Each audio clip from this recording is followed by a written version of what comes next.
এখানে শাহি পনির বানাতে নিয়ে নিলাম দুটো পেঁয়াজ আর একটা রসুনের এটা 4-5টা কোয়া নেব, আর নিয়ে নিলাম আদা আর কয়েকটা কাঁচা লঙ্কা। তার সাথে নিয়ে নেব 300 গ্রাম পনির আছে, আর দুটো দারচিনি টুকরো, আর একটি জয়িত্রী, আর 3 থেকে 4টি নেবেন লং, আর এদিকে 3টি এলাচ নিয়েছি, আর কাজু। আর নিয়ে নিলাম 1/2 চামচের মতো হলুদ গুঁড়ো, 1/2 চামচের মতো লঙ্কা গুঁড়ো, আর 1 চামচ এটা ধনে জিরে একসাথে গুঁড়ো করা আছে, তো সেটা একসাথেই নিলাম। ব্যাস এবার শুরু করি তাহলে। আর লবণটি দেখালাম না, লবণটা পরিমাণ মতো দেব, সবজি বানাতে বানাতে লবণটা আমি দেব। হ্যালো ফ্রেন্ড, কেমন আছো সবাই? আশা করি খুব খুব ভালো আছো, আমিও ভালো আছি। আজ চলে এসেছি তোমাদের সাথে একটি নতুন রেসিপি নিয়ে, আশা করি তোমাদের খুব খুব ভালো লাগবে। চলো বেশি কথা না বলে ভিডিওটি শুরু করে দিই। এখানে 300 গ্রাম পনির ছিল, সেই পনিরগুলো এইরকমভাবে টুকরো করে নেব প্রত্যেক। আর পনিরের টুকরোগুলো একই লেভেলের হলে সবজিটি দেখতেও সুন্দর লাগে। এই দেখুন ডুমো ডুমো করে কেটে নিয়েছি, প্রত্যেকটা লেভেল আমি একই রেখেছি। আর এইভাবে প্রত্যেকটি দেখুন কেটে নিয়েছি সুন্দরভাবে। এরপর কড়াইটি আঁচে বসিয়ে নিলাম, তারপর তেলটি ঢেলে দিচ্ছি। তেলটা গরম হওয়া পর্যন্ত পনিরটি দেওয়া যাবে না, তাহলে লেগে যাবে, সেই জন্য তেলটি ভালো মতো গরম করে নিতে হবে। আর এই দেখুন তেলটি আমার গরম হয়ে এসেছে। গরম হয়ে যাওয়ার পর পনিরটি ভাজা হলে একদমই কড়াইতে লাগবে না। এরপর আমি দিয়ে দেব পনির টুকরোগুলো। যে পনিরগুলো আমি টুকরো টুকরো করে কেটেছি সবগুলো আমি ভেজে তুলে নেব। তো এইভাবে আমি পনিরগুলো দিয়ে দিচ্ছি। এখানে সব পনির টুকরোগুলো তো আমি একসাথে ভাজা যাবে না, একসাথে ভাজতে পারবো না, যার কারণে আমি হাফ হাফ করে ভেজে তুলে নিয়েছিলাম। প্রথমবারে হাফ দিয়েছিলাম, এবার এগুলো ভালোভাবে উল্টে পাল্টে ভেজে নিতে হবে। আর আঁচটা কম করে রাখতে হবে, হাই ফ্লেম করা যাবে না, লো ফ্লেমেই রাখতে হবে। দেখুন আমার ভাজা হয়ে গেল, প্রথমবারে যে পনির টুকরোগুলো দিয়েছিলাম ভালোভাবে ভাজা হয়ে গেছে, উল্টে পাল্টে পুরো ভেজে নিয়েছি। আর একদম যে লাল লাল করে ভেজে নেব সেরকমভাবে ভাজা চলবে না, পনিরটা যেন হালকা ব্রাউন হয়, তাহলে টেস্টটা ভালো আসবে। একদম যে সাদা সাদা রেখে দেয়, দেখবেন হোটেলে খেতে যায় বা রেস্টুরেন্টে খাই, পনিরটা একদম সাদা থাকে, কিন্তু ওইভাবেও ভালো লাগে না খেতে। এইভাবে একটু হালকা হালকা ব্রাউন করে ভাজলে পনিরটার টেস্টও আরও দ্বিগুণ বেড়ে যায়।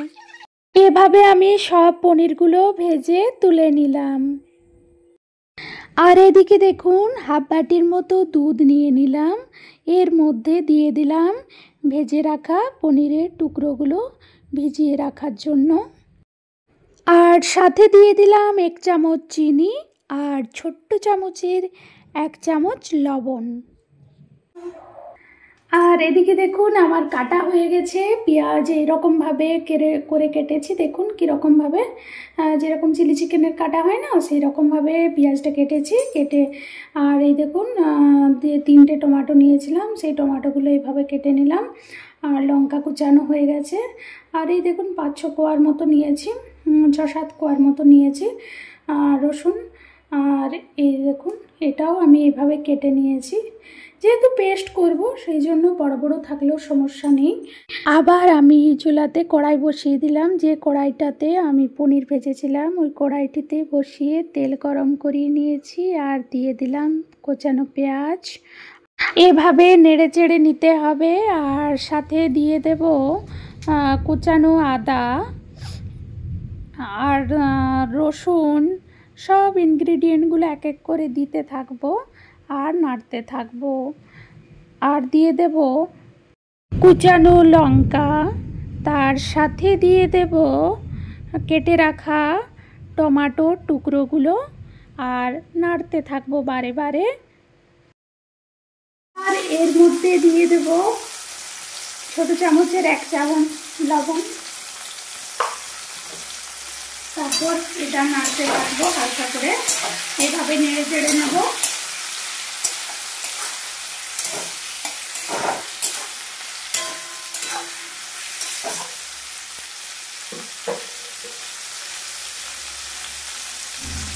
তারপর এটি একটু ঢাকা দিয়ে রেখে দেব।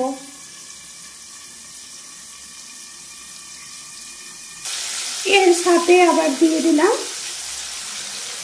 কাজু,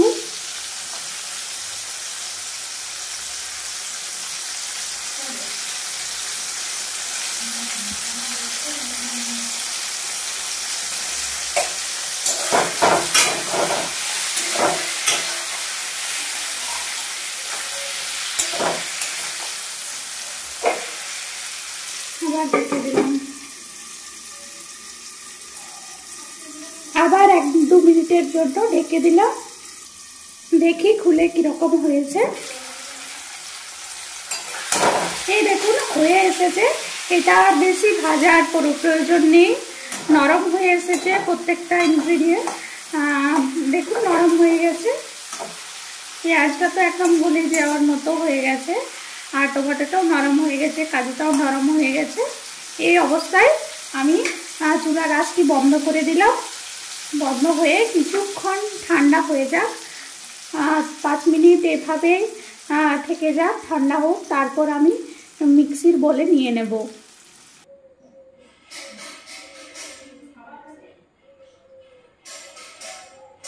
একটি মিক্সির বোল নিয়ে নিয়েছি।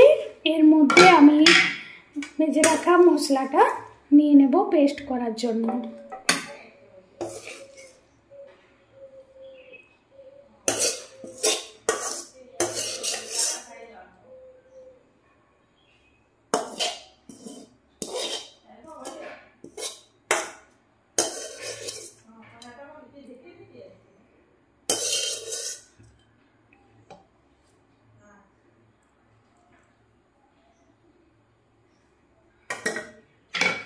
ব্যাস, এটা আমি ঢেকে রেখে দিই পেস্ট করে।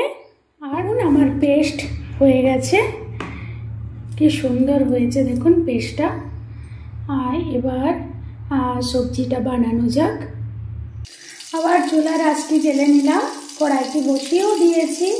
এবার দিয়ে দেব ঘি। এবার দিয়ে দেব ঘি।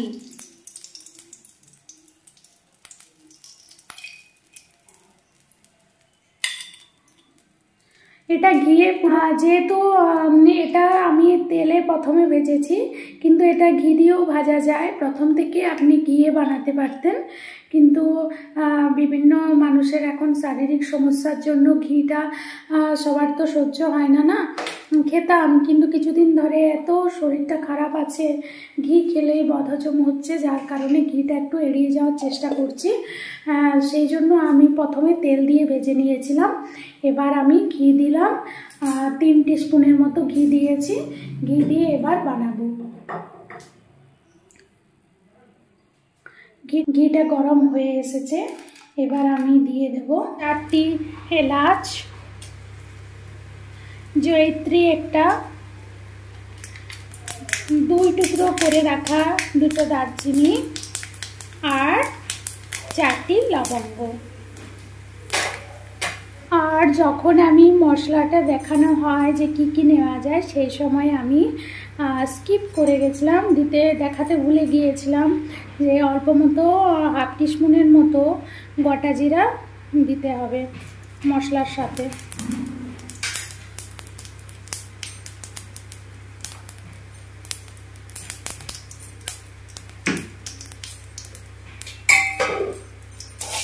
এভাবে নাড়তে থাকবো।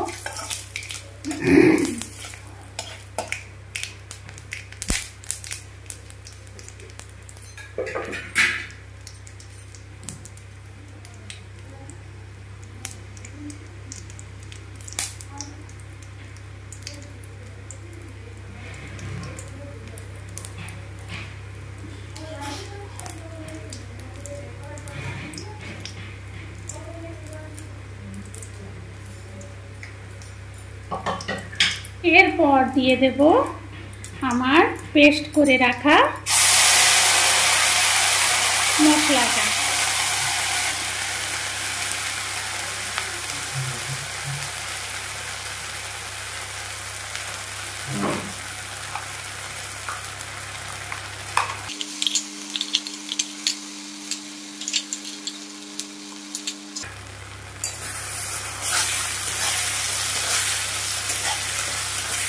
এটা বাটার দিয়েও করা যায়, কিন্তু বাটার যেহেতু বাড়িতে নেই তাই ঘি দিয়ে দিলাম। ঘি দিয়ে বানাচ্ছি মশলাটা। কষতে হতো আর কি বাটার দিয়ে, যেটা আমার এই মধ্যে এখন আমার বাড়িতে নেই, সেই জন্য আমি ঘি দিয়ে মশলাটা কষবো।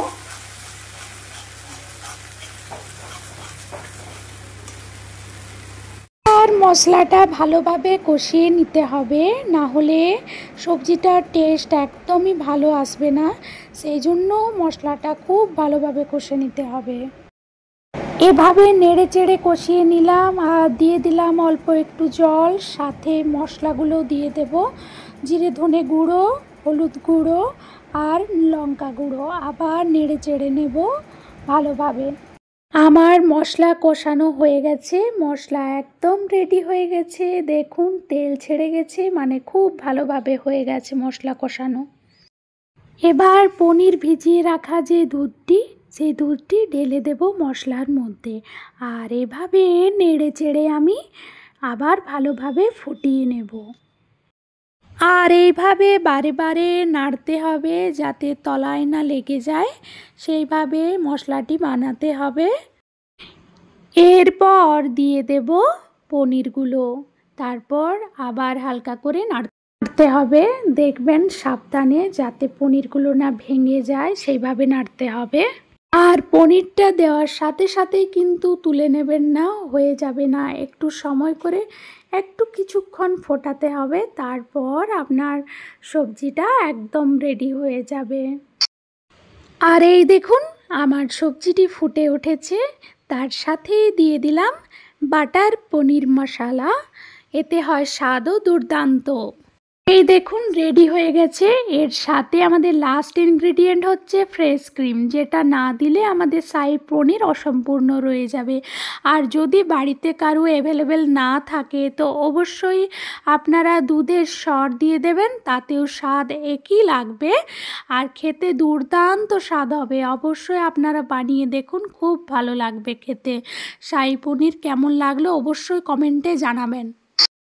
ভিডিওর শেষে এটাই আপনাদের কাছে অনুরোধ, একটি লাইক, কমেন্ট অ্যান্ড ভালো লাগলে একটি শেয়ার অবশ্যই করবেন।